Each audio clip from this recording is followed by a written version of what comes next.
Good evening, Belize, and welcome to XTV's news broadcast for Monday, January 13, 2025.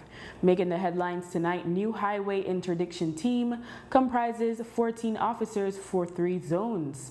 Compol explains suspension on full pay for police officer charged with theft, and carrying cargo on a bicycle is illegal, but Compol says officers should use discretion. We take our first break and return with the news in detail.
At its best.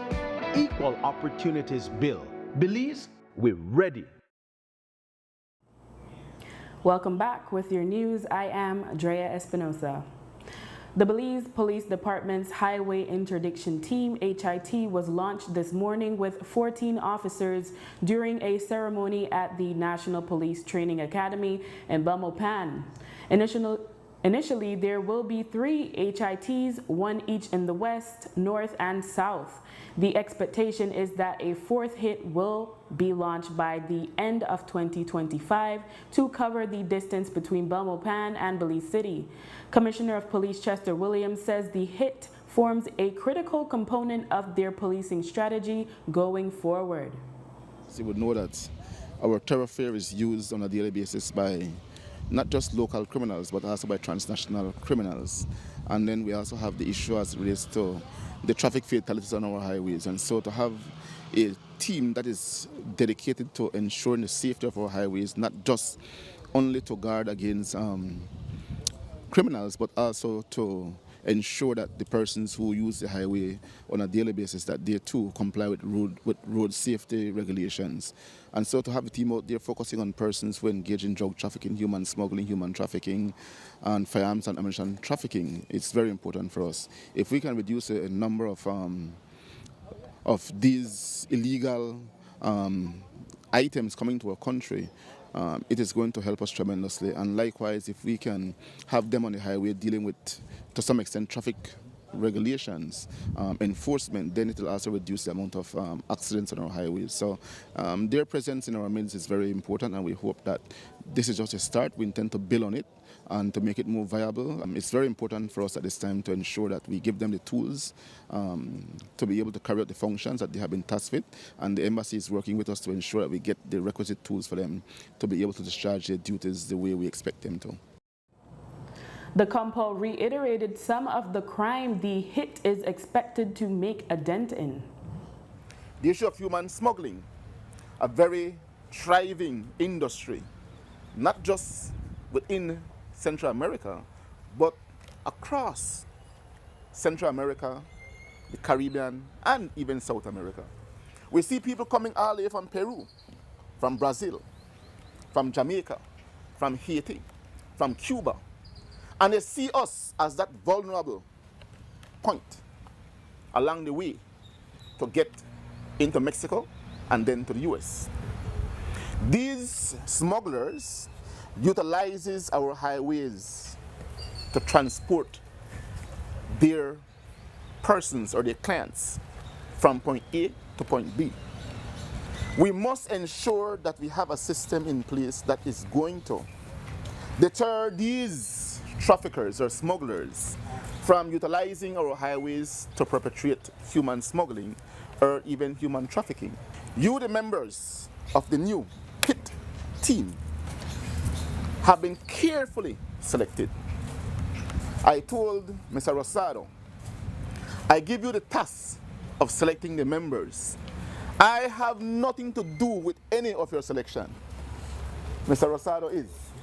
And I trust his judgment in ensuring that we have selected the right people. All of you are vetted by a special branch, and you have passed your special branch vetting.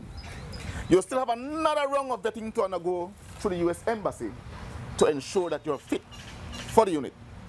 But I want to implore upon each of you that the success of the HIT team lies in the hearts of each and every one of you. You cannot be on the highway enforcing the law and not knowing what law to enforce or how to enforce it. So making sure that you keep yourselves abreast with the laws and the responsibilities of your task is also of paramount importance. Mr. Dari spoke of sustainability, budgeting, and I'm happy to report, Mr. Dari, that we were able to get the Ministry of Finance to create a separate cost center for MIU. So MIU is no longer on the same cost center with K9. So you have your own cost center, you have your own monies now, you're not going to be sharing money with K9 anymore. This goes to show that as a country, as a department, We are committed to see the sustainability of the HIT unit, HIT team, and the MIU. Your presence in our midst speaks a lot to our commitment to stem transnational crimes in its tracks. The HIT will be able to issue tickets for traffic violations and make arrests as well. In 2024 alone, there were 115 traffic accident deaths on our roadways. A police officer, 52-year-old Peter Graham of Mahogany Heights, Belize District, has been charged with theft. Jiabi Wang, proprietor of J&Y Block Factory on Mahogany Street in Belize City, reported to police that on Monday, January 6th at around 8, she left her office briefly and returned to find Graham standing behind her desk. She quickly discovered she was missing a total of $550 from her drawer. She then checked her surveillance camera, which showed Graham pocketing the money. Graham, who was working at the establishment on special duty, told the owner he was merely closing the drawer, which he found open. When asked about the incident today, the Commissioner of Police, Chester Williams, called Graham's actions, quote, disgusting. He addressed the public's outcry at Graham's suspension with full pay and explained that has to happen before he can be dismissed from the department. His action or conduct is disgusting. I won't say much because I have already directed that matter be dealt with. I know we have received a report from the proprietor of the establishment, and I had given instructions over the weekend for him to be arrested and charged. And I was told that he eventually took back the money with the hope that the matter would not be pursued. But believe you me, what I saw on that video footage is certainly something that is unforgivable. We are police officers. We are charged with the trust and confidence of the public. His conduct in that video goes against the grain of what being a police officer is. And so he was suspended immediately, and I have already directed the legal office to write him because, again, as much as the public might be outraged, and I agree with them that we all should be outraged, the law requires that we must follow a process, and that process is natural justice. And so the legal office is going to be writing him today, and we'll ask him, in light of the allegation what is depicted on the video footage, why he should not be dismissed. He'll be given 14 days to reply to that letter. He can do so alone or through an attorney. And once I get that response from him, I will then apply my best judgment, looking at his response reasonably. And if I should find that his reasons are not justified, then I may proceed in his dismissal. Reports are that in 2018, Graham was detained in relation to a drug plane that was found in Toledo. Williams was asked how he wasn't dismissed then and still managed to be placed on special duty. I think the seat from the plane was found in his vehicle. I was not the Commissioner of Police then, so I could not answer that question. He commits an infraction now that I believe is of great concern, and I will apply my best judgment in addressing this issue. On Friday, 34-year-old Harrison Sutherland, known as Dr. Sutherland, was charged for carrying a 5-gallon bottle of water on a bicycle. He had told the media that he was carrying the water for an elderly person. Upon hearing of the news, the Commissioner of Police, Chester Williams, ordered that Sutherland's charges be withdrawn. Today, Williams explained that there really is such a law to not carry cargo on a bicycle, which could impede the rider. However, he said officers should use their discretion. The issue with Harrison Sutherland is one, again, that outrages the public. And while I can say categorically that I do not act on public outrage, but I act based on what is reasonable and just. While there is a law indeed that speaks to the fact that you're not supposed to carry articles or load on a bicycle, that disallows you from being properly able to maneuver the bicycle. That law did not contemplate a 5-gallon bottle of water, your grocery bags that you go to the store and buy and have to come riding with on your bicycle with those items on your bike. One of my favorite judge when I was at law school reading cases is Lord Denning. And Lord Denning said the law is not an ass, in the sense that the law does not punish good deeds. We have to look at, even in the absence of the good gesture that Mr. Sutherland was performing, to arrest a person for carrying a 5-gallon water on a bicycle is not reasonable. And I think as police officers, we have to apply best judgment. I'm not going to ridicule the police. He was doing his job, but certainly I think it would have been best served if he had sought advice on the matter before proceeding with the charge. I wouldn't want to see a society where every time someone tries to do something good, we punish them, because then what society are we going to be promoting? In other news, last week the Supplies Control Unit released a list of over 100 establishments which were ticketed after being found to be engaging in price gouging in 2024. Some of these establishments are repeat offenders. While Minister of Agriculture and Food Security, Honorable Hassemai, admitted that he has not seen the list, he assured that repeat offenders will be dealt with to the full extent of the law. I haven't seen that list. But I'm sure that there are regulations in place for that. If you're repeated offenders, then like I said, I haven't seen the list, but we'll look at what the law says about it. And if they need to close them down, then we close them down. Right? We publicize them first. We show the people them that these people are gouging. And after that, then we follow the law. There's a law for it, right? So we have to follow what the law says. After the break, a police officer charged with cruelty to an animal. Stay with us.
Freetown Drugstore, telephone 223-2876. A police officer who was caught mercilessly flogging a tied dog with what appears to be the blunt side of a machete has been arrested and charged. He is 34-year-old police constable Mauricio Wright of Trial Farm Village, Orange Walk.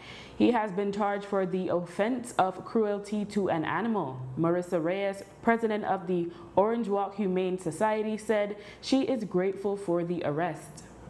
It's a truly sad case, no? It highlights how rampant animal cruelty is in our country, where we have no space for. So we were able to get assistance, and we got word that the person has officially been charged. And it is a historic event today for all of the animal advocacy groups, because we have been working towards this. We have been working towards actually getting attention, to getting the people charged, for people to think twice about hurting an animal, especially to that extent.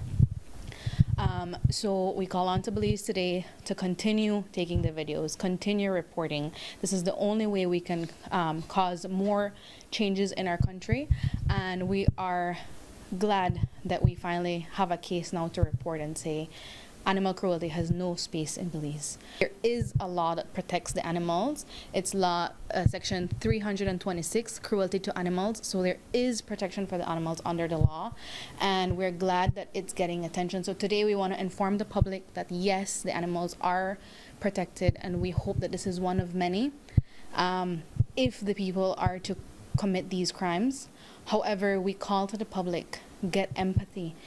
Animals are a living creatures just like us, you know, and it takes us, if we have empathy, it'll make us a better society, a better community on a whole. When questioned about the animal cruelty charge, the Commissioner of Police, Chester Williams, was asked if the law would be enacted going forward. I saw the video footage where the officer, the dog was tied on a tree, I think, in a yard, and the officer went to the dog with a machete and whipped him about 3 times. That video, I was told, was sent to the Humane Society or something of that sort, and they made a complaint. And based on that complaint, the police acted, and the police officer was charged for that matter. Will this be a charge we see more frequently? Because we do get lots of complaints of persons and police officers attacking dogs. Well, if it is that there is evidence to substantiate the charge, then certainly yes, that is going to be the trend. Dermond Dawson was charged with 1 count of harm and 1 count of sexual assault following an incident inside the San Ignacio police station several months ago. Surveillance cameras caught the moment when Dawson approached a fellow police officer from behind and groped her bosom, and when she protested and slapped him, he hit her across the head. Dawson has since been dismissed from the police department. We saw the incident in San Ignacio Police Station with Mr. Dawson and a woman police officer, Miss Gillett, Luana Gillett. That matter was placed before a tribunal, and Mr. Stolan was tried and convicted by the adjudicator. The adjudicator recommended his dismissal based on the gravity of the charge. That recommendation came to me, and I affirmed the decision of the adjudicator in dismissing Mr. Dawson. In news from the north, since the start of the northern 2024 to 2025 sugarcane season, farmers have been seeing an unfavorable TCTS, or tons of cane per tons of sugar, which is a reference to cane quality. Honorable Hassan Mai, Minister of Agriculture, agrees that a lot has been affecting the quality of the sugarcane and impeding the farmers, including fusarium and sugar roads, in bad state. But he admitted that not much can be done for now. Yeah, the farmers get paid for their sugar delivered, not sugar cane. So if my sugar cane is 20 tons of cane to give you 1 ton of sugar, the farmer is losing money. All right? And so these are I said in the past, I've said that the decision to start the crop is a technical one. It has to do with the quality of sugar cane, the maturity of sugar cane, and the weather. The weather has been very difficult for us. Sugar roads were unable to repair them in time. Contracts have been given, contractors have started and stopped, because if they continue working on the roads and the roads are damaged in 1 week, then they will get blamed for a poor job. Turning to the south, men socializing at JR's bar in Punta Gorda Saturday night got into a violent confrontation with the 4 women serving behind the bar. Surveillance footage shows that during a back and forth between a man and one of the servers, the man grabs one of the women by her arm and begins to pull her. She then stones him with an object. From there, the situation escalated and another male bar patron grabs a chair and threatens to hit the woman behind the bar. Eventually, bottles are hurled and several men start stoning all the drinks in the refrigerator at the bar as the women seek cover at the back. During the ruckus, one patron coolly walks to the refrigerator, takes 3 beers and leaves. Observers have noted that there was no security at the establishment to prevent the escalation. Reports are that 1 man has been detained. Speaking on the incident today, the Commissioner of Police, Chester Williams, said he is working on having the establishment's liquor license suspended. Are you going to give any directive to shut down the bar that the brawl happened in PG? I just told the legal officer this morning in conference to write the Toledo Liquor Licensing Board and seek to have the license suspended. After the break, Spanish Lookout Road to Bullet Tree to be upgraded for almost $10 million. Stay tuned. Marlon Castillo Quality Meats.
experience Social Security at your fingertips.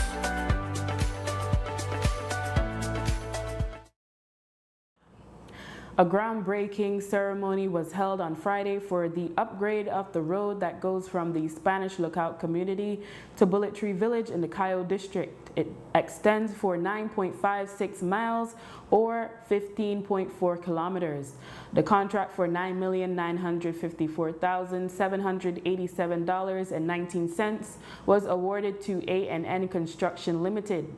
The works are expected to last 18 months. Present for the ceremony were Minister of Infrastructure Development Julius Espat, Cayo North Area Representative Michael Shabat, and Cayo Northeast Area Representative Orlando Habet. It is considered an important thoroughfare for San Ignacio residents. The ministry's project execution unit will provide management and supervision of the road works. Minister Espat says the project is a public-private partnership. This project is a special project in a way because it is a public-private partnership venture. It is the Spanish Lookout community coming together and joining with government, financing the project to be able to make it work. It was one of the ways that we found to fast-track the bureaucratic way of doing road construction. If we would have had to go through the normal procedure, it would take much longer, and we would have had to lobby much harder, and so it would not have been possible to do it in this time frame. Thank you very much, Mr. Reimer and your team. You have proven to us, because this is not the first one we have done together. The Spanish Lookout community also assisted the Ministry of Infrastructure in paving a portion of what we call the Farmers Express Road, which is another very important road that leads from my constituency, which is Cayo South, all the way through to Spanish Lookout. It is not completed as yet, but we did the first phase. It was well done, it was well received, and it gave us a formula that we are now implementing on this project. So I would like to sincerely thank the credit union of Spanish Lookout, who I know are the people with the cheese. So thank you very much. And the leadership of Mr. Reimer as chairman of Spanish Lookout. George Price Day will be observed on Wednesday, January 15th, his birthday. However, midweek holidays are usually moved to the nearest Monday or occasionally the nearest Friday. Honorable Kareem Musa, who is also the minister in charge of public and bank holidays, was asked about the decision to leave the holiday for Wednesday. I don't know that there's two sides to that argument. Some people advocate for having the actual holiday on the day itself, which was Mr. Price's birthday.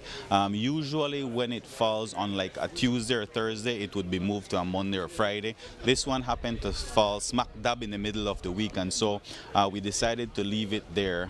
But certainly if it were like a Tuesday or a Thursday, maybe moving it closer to the weekend to avoid the disruption is a good idea. On December 30, the U.S. Department of State issued a travel advisory for U.S. citizens to exercise increased caution while in Belize due to high crime. Belize City was on a higher alert where potential visitors are asked to reconsider travel. Today, Honorable Kareem Musa said the advisories don't make sense. Oftentimes in my discussions with the U.S. Embassy raise my concerns, especially over the last 2 or 3 years where we have seen a downturn in the number of homicides each year.